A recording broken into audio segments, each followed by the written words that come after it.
No, I mean, I think it's important to understand. The original definition of the term mastering was that was the first manufacturing step.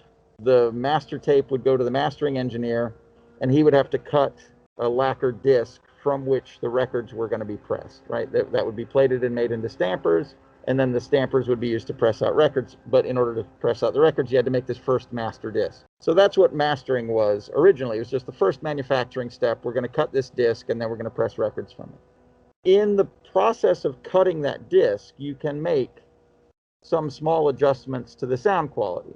For the vinyl format, there are some protective measures that you need to take to make sure that you don't run out of physical space on the record, or to make sure that you don't have skipping where the grooves bump into each other and the needle will hop from groove to groove.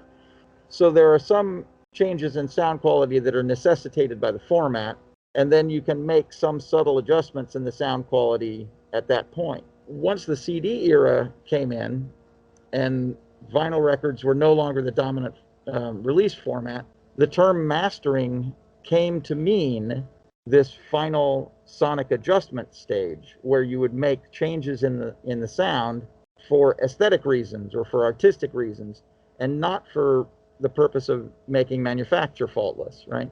The proper definition of mastering changed in the digital era when the principal consideration was no longer fitting everything on a vinyl record, but was trying to optimize the sound quality for final release. So that happened when CDs came in, and now mastering has come to be known as a kind of a final finishing stage for the sound quality of a record, and that's sort of the generic use of the term. There are still some technical things to do with mastering, like mastering for digital formats involves encoding them into the formats that the release platforms want to see, and doing that in an artful way where it doesn't damage the sound quality too much. It also means subcode information that can be used to search for that music or to find relevant parts of a long piece of music, that sort of thing. And vinyl records have made a resurgence. Like, vinyl records are now the dominant physical sales format. So, you still have to observe the art of cutting a vinyl record. So the mastering engineers with the most experience in that format will do the best job of cutting those lacquers, that sort of thing. Yeah, I think it's a mistake to assume that there will ever be a digital standard, or if there is a digital standard, to assume that it will be there for more than a few years. Like the compact disc, the CD was the de facto digital standard for a period of about 10 years. And then other release formats started to become available, and people started to realize the limitations of that format. And, there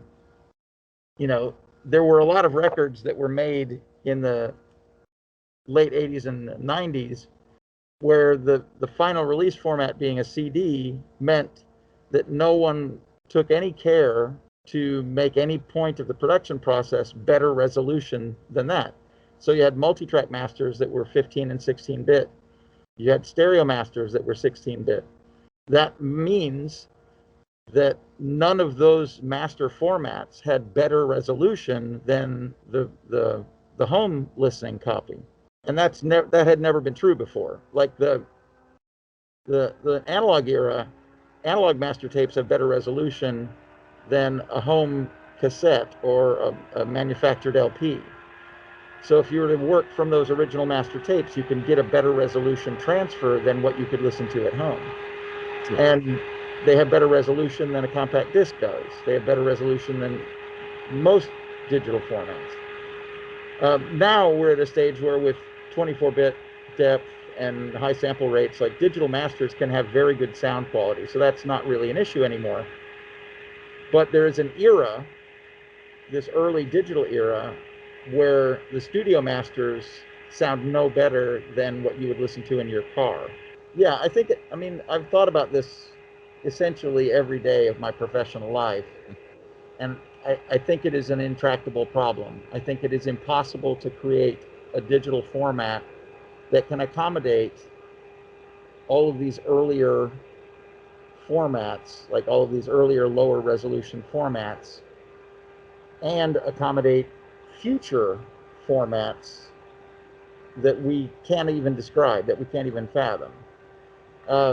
and I think it's impossible to preserve the aspects of a session that are dependent on proprietary software. There are sessions that are composed, in almost entirely of things that literally don't exist, like sampled music, which is played back through a sample sculpting program, or that uses software that turns the sample into a type of music that you want to use, where there are virtual instruments that don't exist except in the playback realm of the session, where there are real-time manipulations of the audio that amount to compositional tools that are part of the platform that the session is mounted on. There are plugins that do such drastic things to the sounds that they are essentially compositional. And all of those things come from different places and are made by different people, and are only functioning within the framework of the digital audio workstation, right? So in order for that session to be retrievable, all of that needs to come back in the future. You need to be able to remount all of that stuff. And all of that stuff is tied to a computer of a particular generation, a particular era of computer development, which addresses its memory and its processors according to an architecture that's unique to that computer and that era of computing. And I just don't see a way that you can take that and preserve it in any way that will allow some distant future computer to recreate that set of circumstances. So digital sessions end up being very fragile things that are operating for the moment within a framework that you have under your control.